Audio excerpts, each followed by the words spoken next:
share those difficult stories and have those difficult conversations. There's still much work left to be done, though.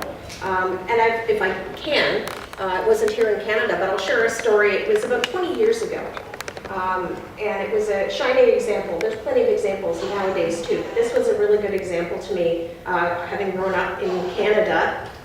My husband, he wasn't my husband at the time, we were dating, but we went with friends to Florida. And as we got down into some of the southern states, we stopped to get gas and we stopped to get something to eat. And thinking nothing of it, we walk into a restaurant and we pick whatever seat we want to sit at, and we decided to sit. It was like one of those old diners where there's the lunch bar, lunch counter, and then there were tables. And we sat down at the lunch counter there and ordered our food, and everybody in the place was looking at us funny. And we couldn't figure out why everybody was looking at us funny. The employees there looked at us strange. People at the tables around us looked at us strange. The people sitting at the lunch counter with us looked at us strange. And then we realized that all the white people were sitting at the tables and all the black people were sitting at the lunch counter. And we walked up and we sat down at the lunch counter. And so the people that worked there and those sitting at the lunch counter were looking at us like, what are you doing? You don't sit at the lunch counter. That's not how things are done here. And it's not that they were discriminating against us. They just didn't know what to think because we sat down with them. Because every other white person in the place was sitting at a table somewhere else in the restaurant.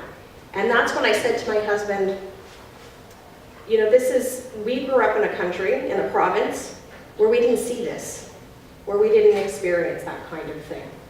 And that was the first time that I realized how much work there still is to be done. Because although today we celebrate freedom, as Mr. Lee had pointed out, there are still very difficult conversations to have.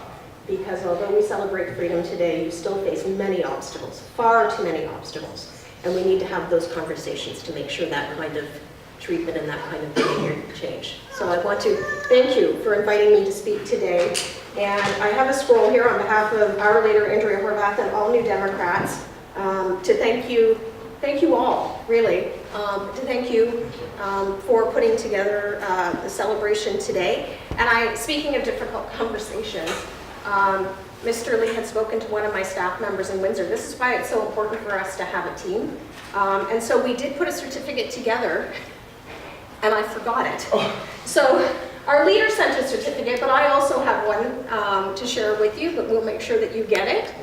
So even with a team, sometimes I make mistakes, and I don't like to admit it, but I do. So thank you. Thank you so much. Your presence is a present to us all.